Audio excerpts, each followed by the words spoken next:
এখানে যারা আছে সবাই বেকার, সবাই বেকার। কারণ কি, না না আমিও তো বেকার। আমি তো না, আমি তো দোকান করি না, এই দোকান তো ছেলেরা করে। না, দোকান তো ছেলেদের দিয়ে দিছি। না, দোকান বানাতে বাচ্চাদের জন্য, সম্পদ কাদের জন্য করে? ছেলেদের, সন্তানদের জন্য। এটা সন্তানদের দিয়ে দিছি। আমি তো বেকার অলরেডি, আমার জীবনটা এটা এইভাবেই চলছে।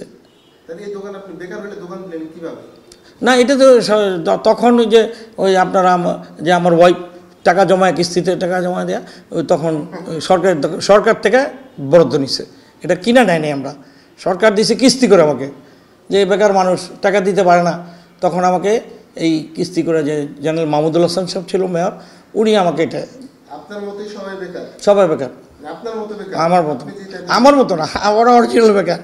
আমার তো উদ্যোক্তা আছে, মানে আজকে আমি যদি বেকার, আমার যদি 2টা পয়সা আমার না থাকে। ওনার কথা হলো যে উনি কম্পিউটার কাজ করে, যখন তার কাজ পায় সে কাজ করে, না তো বেকার। উনি একজন কম্পিউটার, ওই আপনার রাহাত নীলক্ষেতে। বেকার বলতে মানুষ বোঝাইছে কি জানেন? যে বেকার চাঁদাবাজি করে, বেকাররা সন্ত্রাসী, বেকাররা খারাপ কামে লিপ্ত। তখন আমি চিন্তা করলাম, না, এদেশের বেকাররা তো খারাপ কামে লিপ্ত না। এদেশের মানুষ শিক্ষিত অশিক্ষিত, আজকে বাংলাদেশে অনেক বেকার, শিক্ষিত বেকার বেড়ে আসছে। তারা কর্মসংস্থানের যোগ্যতা ব্যক্তি কোনো কর্মসংস্থান পাচ্ছে না। কারণ আপনার যেখানে চাকরিতে আপনার লক্ষ লক্ষ টাকা ঘুষ দিতে হয়, মেধা যাদের আছে তারা চাকরি পাচ্ছে না। আমরা সাধারণ ফ্যামিলির ছেলে, তারা চাকরি পাই না।